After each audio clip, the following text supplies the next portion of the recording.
Bhinneka Tunggal Ika dan I Pluribus Unum kan sebenarnya sama saja artinya. Sama-sama ingin merangkul semua di dalam sebuah negara yang besar.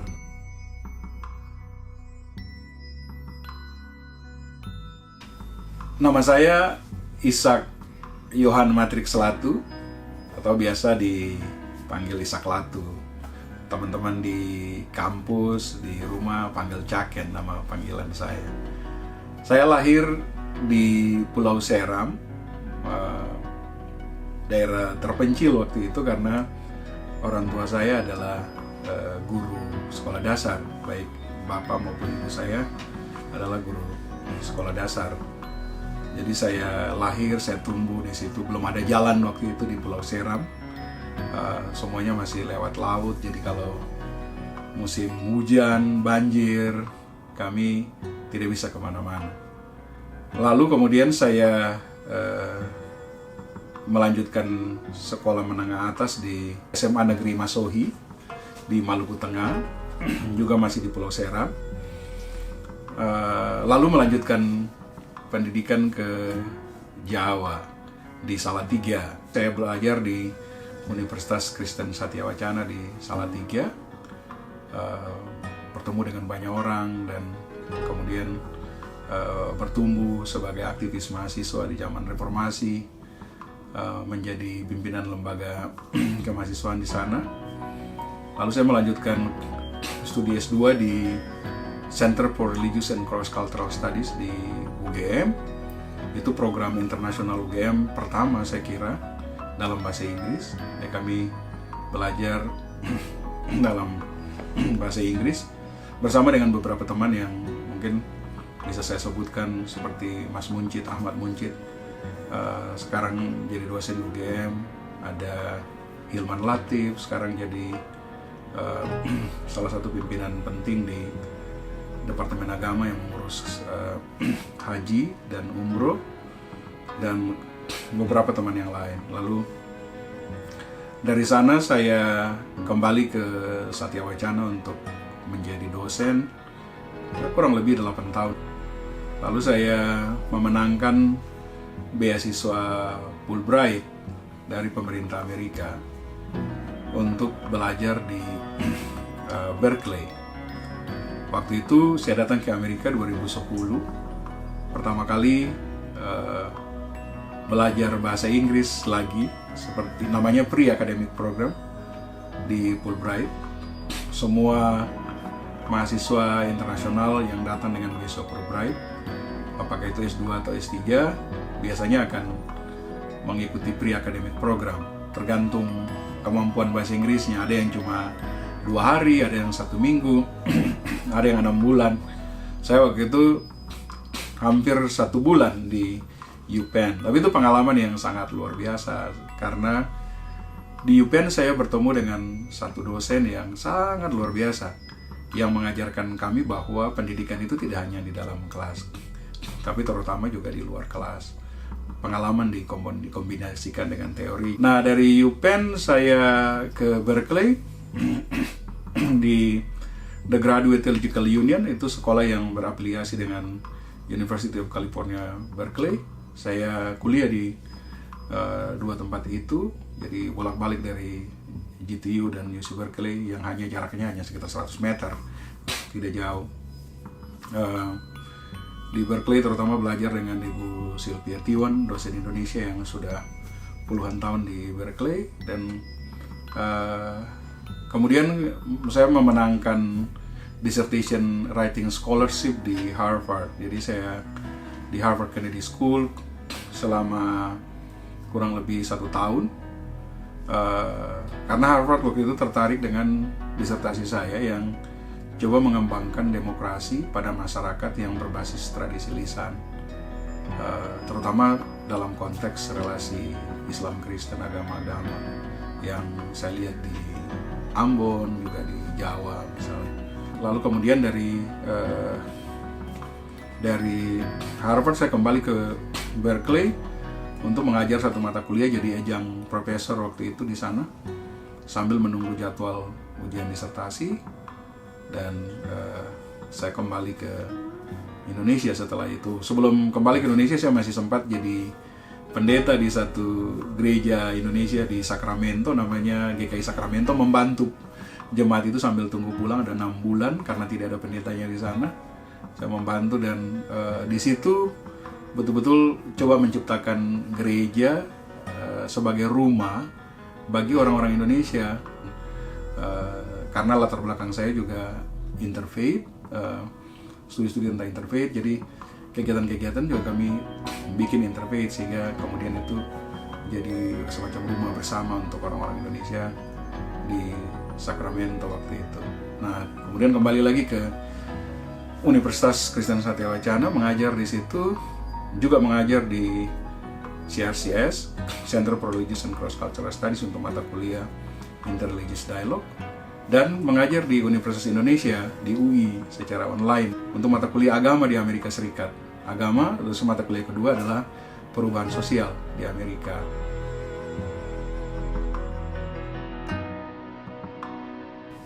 Pilihan saya untuk fokus pada relasi lintas agama ini sebenarnya berangkat dari kesadaran bahwa Indonesia itu akan jadi negara yang kuat mungkin 1000 tahun lagi, karena agama-agama bisa hidup dengan baik. Orang-orang beragama bisa hidup saling mengerti. Ada satu ahli besar dunia yang selalu menekankan bahwa tidak ada perdamaian dunia tanpa perdamaian bangsa-bangsa, dan tidak ada perdamaian bangsa-bangsa tanpa perdamaian agama, dan tidak ada perdamaian agama tanpa relasi agama yang saling mengerti. Nah, dan ini juga sebenarnya berangkat dari pengalaman masa kecil saya. Saya lahir di Maluku yang relasi piala gandongnya itu sangat kuat. Dan piala gandong itu relasi antara kampung, bisa 2 kampung, bisa 3 kampung, atau bahkan 2 pulau. Relasi itu tidak harus beda agama, tapi mungkin 90% relasi piala gandong itu berangkat dari agama yang berbeda. Dan sejak kecil saya sudah diajarkan bahwa meskipun kita berbeda agama, tapi masih ada om gandong, tante gandong, kakak gandong yang berbeda agama, dan kami saudara. Lalu bapak saya jadi guru, pindah ke satu sekolah Kristen, jadi kepala sekolah Kristen di situ, dengan 70% mahasiswa siswanya Muslim di situ, 70% Muslim. Di daerah itu pernah ada madrasah yang dibangun, tapi orang-orang lebih memilih sekolah di sekolah Kristen ini. Nah, bapak saya waktu itu sebelum ada kebijakan siswa Muslim harus diajar oleh guru Muslim atau siswa Kristen diajar oleh guru Kristen, bapak saya sudah meminta guru Muslim untuk mengajar di sekolah Kristen itu. Jadi teman-teman Muslim, saya dari kecil sudah belajar Islam dari guru agama yang kebetulan berasal dari Jawa, karena banyak transmigrasi Jawa yang datang bekerja di perusahaan karet waktu itu. Ketika kuliah di Salatiga, saya punya banyak teman yang berbeda agama, meskipun saya belajar di Fakultas Teologi yang semuanya Kristen. Tapi kebetulan kami aktif di lembaga kemahasiswaan. Ada senat mahasiswa, badan perwakilan mahasiswa, kegiatan-kegiatan kemahasiswaan yang latar belakang mahasiswanya juga beragam. Di Salatiga terutama kurikulum pendidikan teologinya mengajarkan kita untuk membangun relasi yang baik dengan semua orang. Mata-mata kuliah seperti teologi agama yang sekarang saya ajarkan, dulu saya jadi mata kuliah di kelas itu, mendorong kita untuk membangun relasi yang baik dengan semua orang. Masing-masing orang hidup dengan agamanya sendiri, tapi relasi itu menjadi sangat penting. Saling menerima, saling memahami, saling mengerti, itu menjadi sangat penting. Ketika saya belajar di Berkeley, saya mulai menulis disertasi, memikirkan judul. Saya ingat percakapan saya dengan salah satu saudara gandong saya di Ambon. Pertanyaannya begini, lalu tempat kami sebagai saudara gandong dalam disertasi gandong ini ada di mana? Itu menjadi sangat penting. Itu yang kemudian membuat saya harus berpikir tentang saya ini ternyata bukan hanya Kristen, tapi ada aspek Islam, mungkin Buddha dan sebagainya di dalam diri saya. Saya kemudian apa yang saya produksi sebagai pengetahuan dalam bentuk disertasi waktu itu sesuatu yang harus bermanfaat untuk banyak orang. Lalu pilihannya apa? Apakah harus pakai bahasa teologi? Nah, dalam diskusi-diskusi di kelas baik di GTU maupun di UC Berkeley waktu itu dan konferensi-konferensi yang saya ikuti, kalau saya memilih bahasa teologi, saya akan bicara pada teman-teman Kristen saja. Karena itu saya memilih bahasa sosiologi kultural yang dekat dengan antropologi, tapi dia tetap di sosiologi kultural, terutama untuk aspek-aspek keagamaan. Karena ketika kita bicara tentang relasi-relasi lintas agama yang baik di Indonesia, maka kita harus bicara tentang Pancasila. Kita harus bicara tentang budaya. Di Jawa misalnya ada banyak sekali ritual, ada banyak sekali pertunjukan, cerita, kisah. Di luar Jawa juga begitu, di Toraja misalnya dengan acara Ramu Solo dan sebagainya. Solo Jogja itu halal bihalal dan lain-lain. Di Semarang ada dukderan ya. Nah, jadi sebenarnya di dalam konteks Indonesia itu masyarakat kita punya teks kultural, cerita kultural, narasi kultural yang sebenarnya memberikan ruang besar bagi kita untuk saling menerima. Kita punya Pancasila yang sangat luar biasa, menjadi semacam parekat sosial ya, sosial semen untuk kita. Dan dua ini ketika dikombinasikan dengan juga pengajaran agama yang lebih terbuka terhadap yang lain, ini akan jadi sangat penting, kekuatan sangat luar biasa. Memang ada tantangan politik, memang tantangan-tantangan kelompok-kelompok fundamentalis itu juga selalu ada di semua agama, ada kelompok fundamentalis. Kebijakan politik juga kadang jadi persoalan karena politik berhubungan dengan voters, berhubungan dengan suara, dan kadang politik identitas ini yang dipakai untuk menarik suara.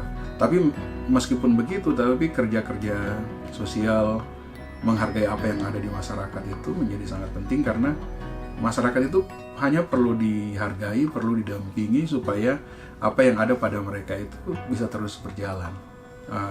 Dan ini kalau hal-hal yang berhubungan dengan pendekatan kultural ini lalu bertemu dengan struktural dalam wacana keagamaan yang lebih inklusif, ini saya kira satu kekuatan besar bagi Indonesia.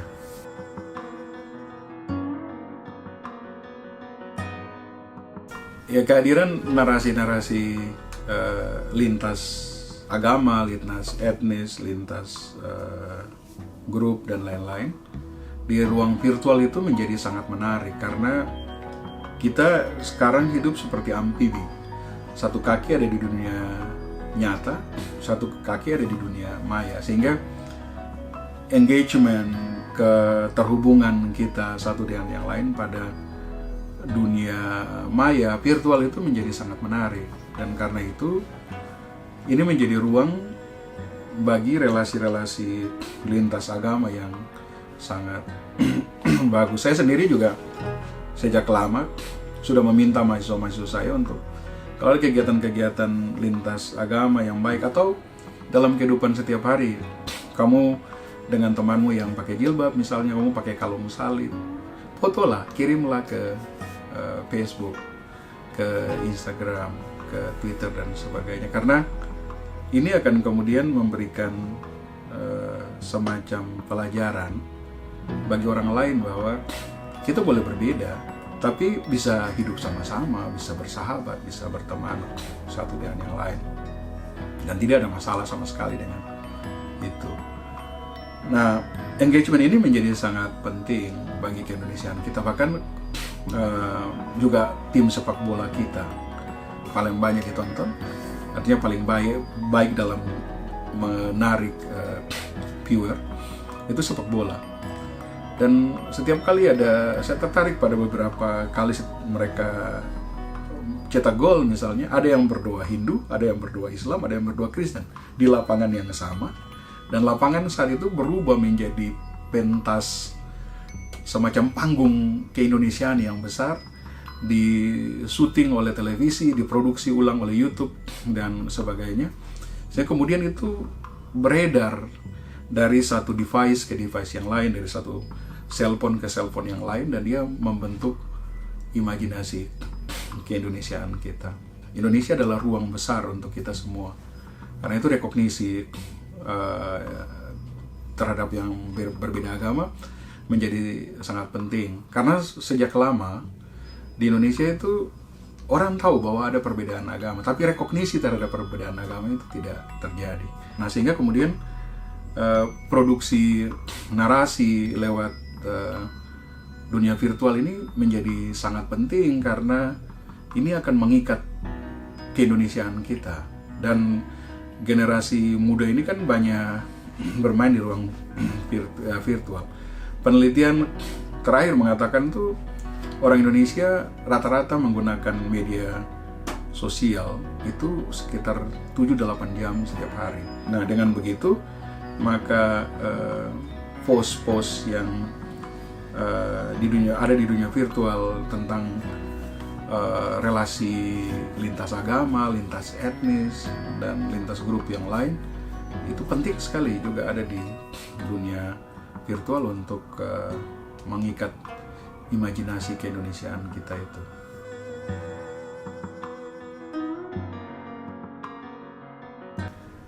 Relasi orang Indonesia di Amerika ini juga menarik. Sejak saya kuliah baik di Berkeley yang cukup lama, kemudian di Boston, juga relasi-relasi di Indonesia diaspora misalnya yang saya ikuti, itu juga saya kira sangat menarik, dan dia sebenarnya punya potensi konflik yang cukup besar juga, karena sebagian orang yang datang ke Indonesia juga karena merasa perlu religious freedom. Nah, beberapa yang lain datang ke Indonesia karena pekerjaan dan sebagainya. Nah, dua kelompok ini kadang juga terjebak di dalam, tidak semua ya, tapi sebagian kecil, tapi ini kadang-kadang cukup mengganggu, terjebak di dalam fundamentalisme masing-masing. Saya lihat misalnya teman-teman Indonesia di beberapa tempat cenderung memilih presiden yang dipilih oleh kelompok-kelompok evangelikal Amerika. Di sisi yang lain, teman-teman yang fundamentalis yang agama lain mungkin juga memilih yang lain.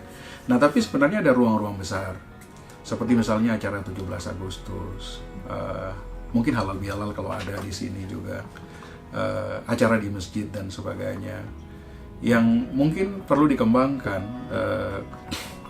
Seperti yang saya dan Mas Muncit ini sedang nulis tentang bagaimana masjid dan gereja itu menjadi rumah bagi orang-orang Indonesia di sini. Kan banyak orang Indonesia tidak bisa pulang karena banyak alasan. Nah, pulangnya itu dengan makan makanan Indonesia, dengar orang berbicara bahasa Indonesia, menyanyi lagu Indonesia, joget menari dalam bahasa Indonesia. Ini kemudian membuat orang pulang, dan karena itu komunitas-komunitas ini sebenarnya bisa juga berperan seperti itu, seperti yang kami kerjakan di Sacramento misalnya. Untuk acara-acara tertentu banyak sekali teman-teman Muslim yang datang, dan itu jadi semacam tempat untuk kita sama-sama punya rumah yang sama dan punya perasaan cinta Indonesia yang sama, dan itu menjadi kekuatan. Di sini juga punya perasaan senasib yang sama. Dan Amerika ini kan negara yang terbentuk karena kesadaran bahwa perbedaan agama itu harus dirayakan. Karena itu orang lari dari Eropa ke sini karena persoalan agama. Sebabnya di sini agama betul-betul, kebebasan beragama dirayakan, dilindungi dan sebagainya. Nah, hidup dalam konteks masyarakat seperti ini, kita perlu ikut dalam arak-arakan keamerikaan yang menghargai semua orang itu. Jadi ketika kita di Amerika, kita berpikir sebagai Amerika, tapi sebenarnya kita punya itu di Indonesia. Jadi kita punya itu di Indonesia dalam Pancasila, kita punya itu di Indonesia dalam kehidupan kultural kita punya itu di Indonesia.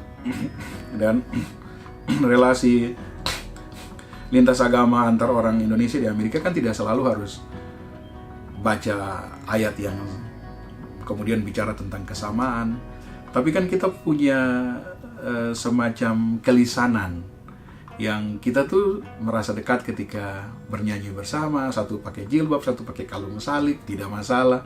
Kita bisa berbagi ruang, menyanyi, makan bersama, dangdutan bersama. Dan itu menjadi kekuatan bagi keindonesiaan kita. Saya sendiri berharap di Indonesia Diaspora itu ada semacam, dalam tanda kutip, komisi lintas agamanya yang mendorong komunitas-komunitas lintas agama di Indonesia untuk bisa bekerja bersama, belajar bersama, berbagi ruang yang sama. Dan sekali lagi itu bagian dari keamerikaan sebenarnya. Di situ kita turut di dalam pekerjaan menganyam Amerika ini, dan itu menjadi sangat penting karena di Indonesia kan kita selalu diajar di mana bumi dipijak, di situ langit dijunjung. Artinya hidup di dalam komunitas itu yang memang tidak jauh dengan kita sebenarnya, karena Bhinneka Tunggal Ika dan I Pluribus Unum kan sebenarnya sama saja artinya. Sama-sama ingin merangkul semua di dalam sebuah negara yang besar seperti Amerika dan Indonesia itu.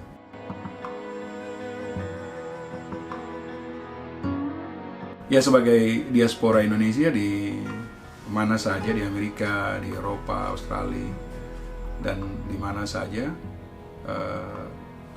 menjadi bagian dari masyarakat itu, masyarakat di mana kita ada, menghargai perbedaan, membangun relasi bersama dengan yang lain, hidup bersama dengan yang lain dengan baik sambil mempertahankan identitas keindonesiaan kita, dan keagamaan kita juga perlu tetap dipertahankan karena ini berhubungan dengan diversity.